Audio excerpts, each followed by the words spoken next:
This is the Impressions Xchange podcast. Impressions Xchange podcast, where all topics impacting the graphic imaging and printing industry are addressed via in-depth news coverage, analysis, and timely interviews.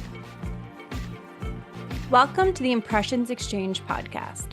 I'm Ashley Roberts, managing editor at Printing United Alliance and host of today's episode. I'm joined by Mark Michelson, editor-in-chief of Printing Impressions, where we discuss drupa. Having just returned from Dusseldorf, we thought it was the perfect time to reminisce on drupa's past. We go back 38 years to Mark's first drupa, laugh about some of his most memorable experiences over the years, explore how it's changed, and what some of the biggest trends were from this edition. So Mark, thank you so much for joining me today. My pleasure. So we just came back from drupa. It was my first and your ninth time traveling over to Dusseldorf for drupa. And so I wanted to take some time and kind of talk to you about your experiences in the past, as well as what your thoughts were for this year. And I know, drupa is still going on right now, so we'll still have some news and stuff coming out of it. But so it was your ninth drupa. So your first one was in 1986. Can you recall anything from that year? How old were you? How far into your career, and anything that kind of stood out to you? Right. Well, yeah, like you say, 1986. And I joined at the time North American Publishing Company in 1982. So I was editor of our packaging magazine, and we had another magazine called Worldwide Printer, and we had a magazine called El Arte Tipográfico, which is in Spanish, and I didn't know a word of Spanish, which that was an adventure producing that. But then I was editor of package printing. So I had just taken over as editor of Printing Impressions in 1985. So going to drupa in 86 was really kind of my coming out party in terms of really like meeting a lot of people in the industry. So that was an experience. Also in 1986, there were some people from our company that didn't want to go to drupa because there was with Gaddafi and Libya going on, there was fear of terrorism, and we had I remember one young lady was like, "I don't want to go." And I was like, "Oh, well, I'll go." Anyway, but remember being at drupa, and there'd be some armed guards there with machine guns and stuff. Nothing happened, but of course we get to drupa, and Chernobyl had happened before drupa, and at the time, even when Chernobyl first came out in the news, I don't think people really understood the magnitude of it. But when you got over to drupa, they were talking about radioactivity. And I remember people saying, like, don't eat the eggs because they come from Poland, they could be contaminated. And so, yeah, that was quite an adventure. And then drupa 1990, we had... I got over there and they booked a room through a guy named Ike Savitt because back in those early drupas, it was really hard to get a hotel room. I mean, you had to book your hotel for the next drupa at the drupa you were at. Otherwise, right, you were not going to get a hotel room in Dusseldorf. So I was going to stay in a private home, which was pretty common then. And I got there before my coworker, and it included like a breakfast, and the lady was very nice, but she couldn't really speak that good of English. And I saw that the room I was in, only had this one, like, I guess it was maybe a double-sized bed. And so I said to her, where is my coworker going to stay, when he comes? And she's like, with you. And I'm like, well, I mean, I'll give all for the company, but I'm not going to sleep in a bed with another guy for a coworker for what would have been at least a week. So, of course, I went to the show, and John Connor was a publisher at that time, and we tracked down the gentleman that had made the reservation and was able to get a hotel room, not in Dusseldorf, but we did find a place to stay, and we actually even got a rental car that we drove to the show every day, which that was a nightmare because where the fairgrounds are is really kind of in a residential area, and the traffic was just a total nightmare. But yeah, it's a blur of of 9 drupas, I mean, certainly, technology, 86, I think was known as sort of the drupa with data exchange, or machines could start to kind of communicate with each other. 1990, digitization, computer to plate in 1995 was a big deal. Creo was the forerunner in the computer to plate movement.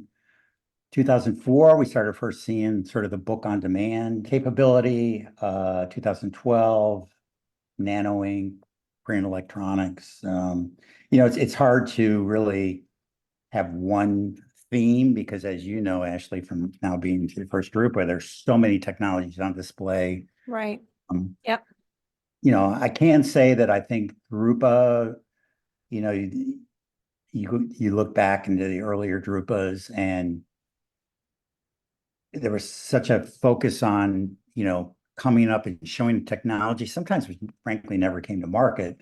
But I think the product life cycles have changed now. So if a company has a product they can make it commercially available and viable, they're not going to hold it till drupa to show it and sell it, So I think drupa, yes, we did see some prototypes and, like a screen, sheet fed inkjet press at this drupa, things like that. But the days of drupa where something may have been years and years in development and they're just planning it to show at drupa in some type of prototype or, future technology type thing, there's less and less of that.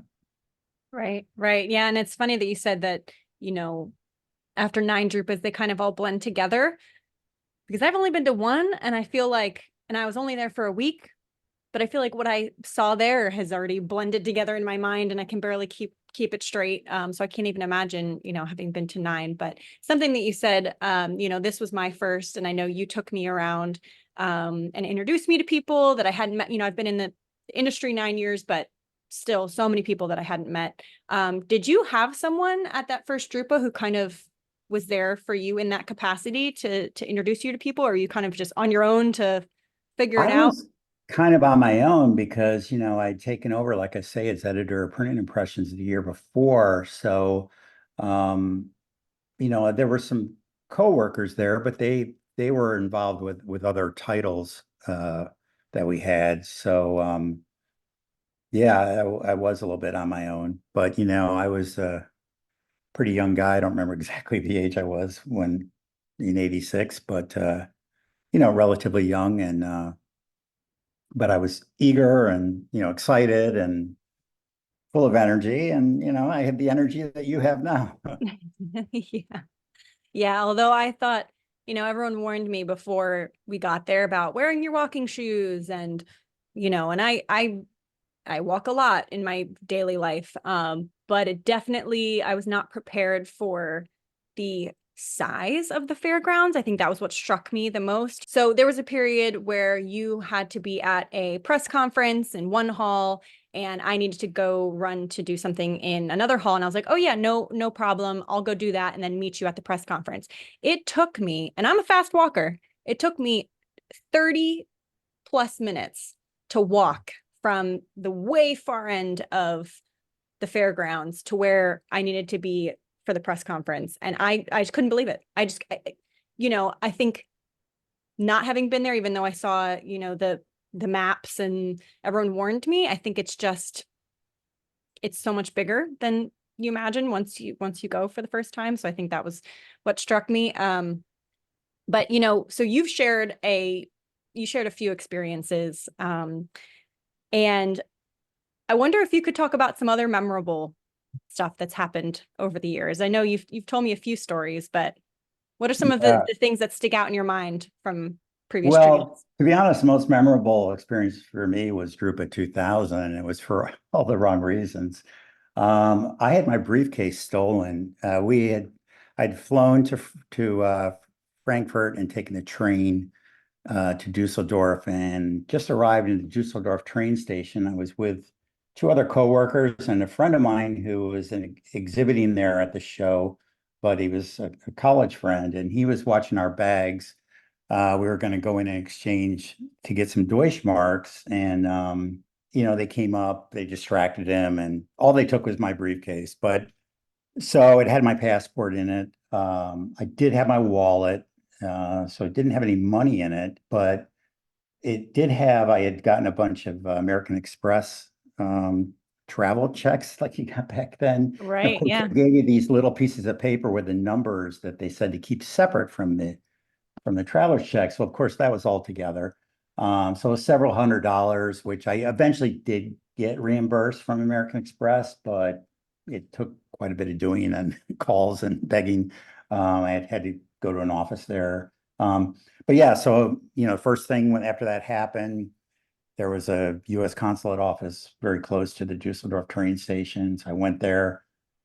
They sent me back to the train station to get a photo taken in a little photo booth, which for years I had to use that, still keep that passport photo with this look on my face of like exhaustion combined with like terror of, just the thoughts like, because I'm just was thinking over, like, well, this was in the briefcase and that was in the briefcase, and Right. Right. my Yeah. schedule and my car keys and my car parked at the airport in Philly, and just on and on and on. But it all worked out. At the moment, feeling exhausted from lack of sleep, it seemed like I was ready to just like pack it in and go back home. But it all worked out. The Drupa organizers were wonderful to me in terms of helping me out, get situated. And so, yeah, when I got back, I wrote an editorial, and I think the headline was something like, not Deutschmarks, but an easy mark. Wrote about my experience of the briefcase. And literally for years, some people in the industry were coming up to me, oh, yeah, you're the guy that had the briefcase stolen. Oh no. Yeah, unfortunately, I am. So, it just added kind of a human perspective to, things that can happen when you travel. And of course, with Drupa, where people are coming there from around the world, it's going to draw a criminal element, and, they're going to prey on foreigners.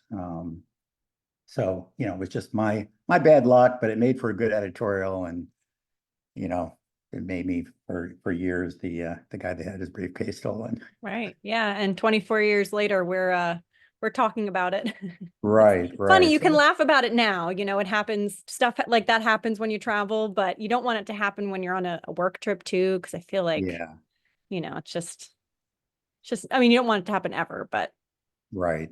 Yeah, it was not one of the greater moments, but it's something I'll never forget. And like you say, uh, 24 years later, I actually look back at it pretty fondly. So yeah. Um, so you also told a story of when you went to Cologne and you missed yeah, well, Right. Cologne is, I think, about maybe 30 miles away, and there's trains that run there. And actually, at Drupa, I mean, you have people staying in Cologne. You even have people that stay in Amsterdam that would commute to the show. I mean, um, so it's pretty crazy how far out some people are staying from the actual fairgrounds in Dusseldorf. But yeah, we had the idea to go to Cologne, check that out. It was at night, and there's a beautiful cathedral there.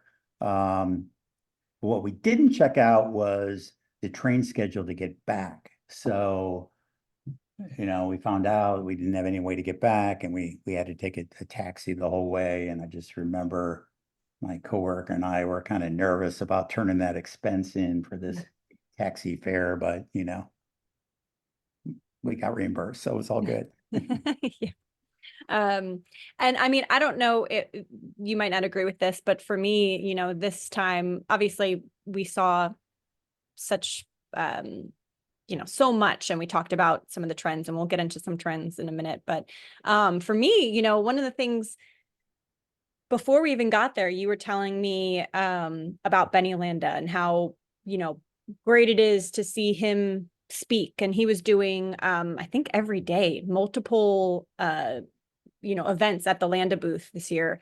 And how passionate he is. And so I was excited to see that. But then we actually got to meet with him one-on-one, which was kind of exciting for me because, for the past 9 years, the time that I've been in the industry, he's kind of been this presence and this like legendary person. And, I've been to Landa events and stuff, and I've never had the opportunity to meet him. So for me, I'm sure, years from now, that'll be something that I remember as being, kind of a standout, getting to get to know him for a little bit and spend some time with him. And that was really nice.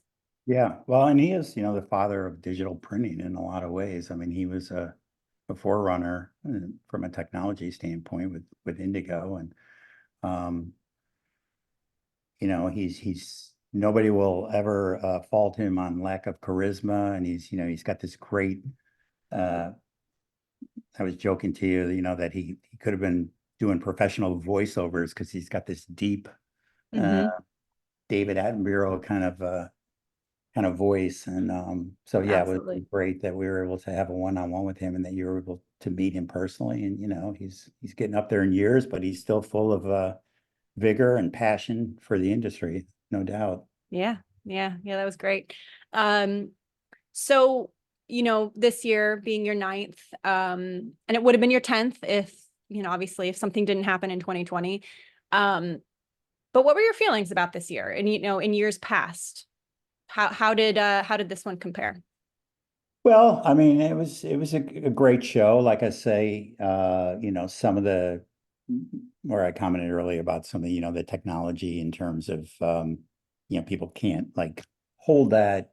But still we saw just for example in the inkjet world, a lot of new B2 format presses shown and continuous feed also, just about every vendor in the inkjet space also had a new continuous feed model. But things got off with a bang the day before the show with the Canon and Heidelberg press conferences, where Canon announced a new B2 format press, which they'd kept under wraps, and it's going to be resold by Heidelberg, which also was kept under wraps. In fact, talking to the Heidelberg folks later, people in the company didn't even know anything about it. Like they kept it a total secret. They said it was almost James Bondish the way that they kept it and didn't want it to get out. So that was pretty cool. And so that really was one of the highlights of the show. That got things off, and that was the day before the show even started. Right. And after that, it was a blur of press conferences. The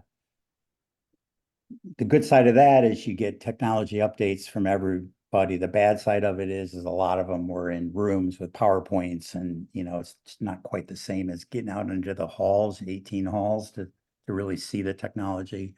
But as we it changed too from the earlier drupas. I was there gathering information, and you came back and then you wrote all about it, and it was in print in the next issue. This drupa, you're doing it much more. We did a video every day, posting on social. So it's much more spontaneous versus pre-internet days. Yeah. I guess we hadn't really talked about that, but that's a really great point. I mean, we were able to get people the information immediately. That day we were bringing people live, information from the show floor. And actually that's something that people commented on, that they were looking forward to the updates and enjoying the updates. But yeah, I guess in previous, Yeah, just getting all timelines, the you would have had press to wait. releases. Yeah, just getting all the press releases posted as they came out, yeah, because you go way back. I mean, I was coming back from Drupa literally with bags full of paper press kits, that I was schlepping back in actual physical photos.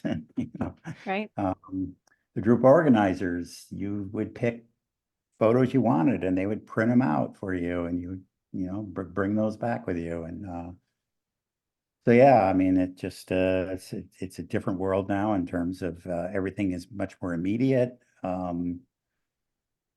Maybe not as, I mean, one of the advantages of print was, maybe we got into things a little deeper back then.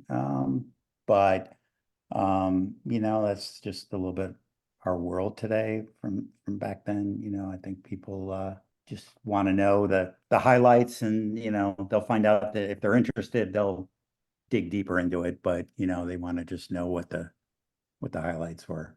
Right. And you brought up a good point about the press kits. So, obviously we are very much pro print at Right. Printing Impressions and at Drupa. But I did appreciate, because we were traveling from all over the world, journalists in particular from all over the world, the press kits this year, more so than other events that I've been to, the QR code with Right. just a piece of, a postcard the size of, a piece of direct mail with a QR code that you scan. And then right there at your fingertips, you have all of the images, the press releases, any, materials that have to accompany the press release. I thought that was, oh my God. So it made everything so much easier from my perspective, not having to, schlep home, as you said, coming home with probably a suitcase full of press kits. So I really appreciated that. Yeah, yeah, there was definitely a trend with more with QR codes versus giving us like a stick. It used to be, yeah, they'd hand you a stick as everybody walked out kind of thing. Right. But yeah, QR codes were much more prevalent this time around. So, we've talked through some of the trends, and I know we did a video on it before, but one of the big things, so you talked about B2 and some of the developments in technology, but I think a huge thing that we noticed and we talked about was how many robotics. And I know that, has to do with automation and but that was really cool to see on the show floor, these robotics actually, in motion, and seeing what they can do, which is something kind of new to me to see.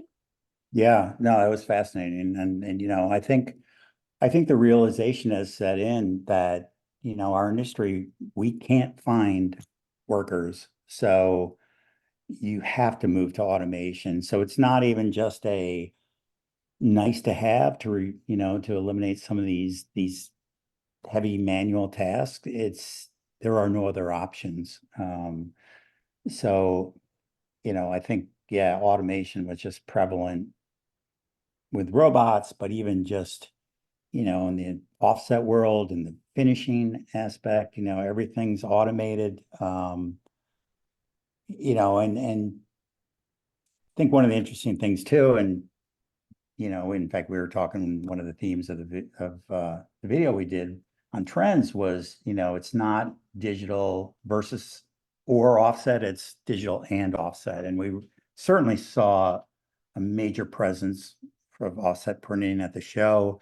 Highly automated offset presses, huge crowds to see those demonstrations. So there's still offset still frankly dominates our industry in terms of page volume and will for many years to come. And so, and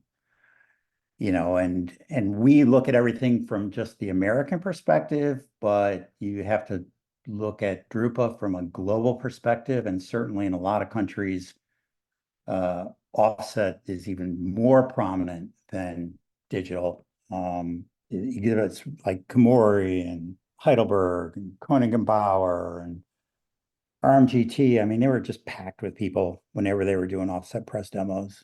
And it was all about automation. It was all about minimal make ready, to make offset more competitive with digital. Because, the trend of shorter runs is not going to go away. Right. Yeah. So you mentioned, this was kind of on a global scale versus an offset being more prevalent versus the US, but as a focus. Another thing that we had talked about is sustainability, which we know is a growing concern among, end users, consumers, which is then driving the brands to want more sustainable products and packaging, and which then obviously affects our industry. And so that was a huge focus at drupa. Again, in Europe, it's a little bit more of a focus and a push. But it was everywhere. I mean, it was every which way you would turn, there was something about sustainability in the press conferences and the booths, consumables, but then also energy reduction, waste reduction. So I thought that was really interesting because it's something personally that I'm very interested in, and I hope to see grow as a bigger concern in the US versus just on the global scale. But yeah, it was everywhere, sustainability. Right. And I guess just as a final thought is, drupa, which is a melting pot for the world of print, which is just wonderful to bring the global print community together. But, with that said, the number of American printers that go to drupa is still a relatively low number. And frankly, it's always been that way. So, really Printing United Expo in Las Vegas in September, it's going to be the first chance for a lot of these US printers to hear and see some of these technologies that were on display at drupa. So that's going to make that a very exciting show with some special meaning this year. Yeah, absolutely. Yeah, I'm excited for that. Well, Mark, thank you so much, not just for joining me on the podcast, but also for kind of showing me the ropes and taking me around my first drupa. Oh, it was a real pleasure. And it was all a blur, but we had a good time together, and it was just it's just a wonderful being part of the community, and it just really gives you a sense of adrenaline when you see the power of print and all the different applications that were on display at a exhibition like drupa. It just really gives you kind of a shot in the arm. Yeah, beautifully said. Thank you so much. Okay, thank you. I want to thank Mark for joining me on today's episode. I will include links to our video coverage below. And I also want to thank all of you, our audience. Stay tuned for the next episode of the Impressions Xchange podcast.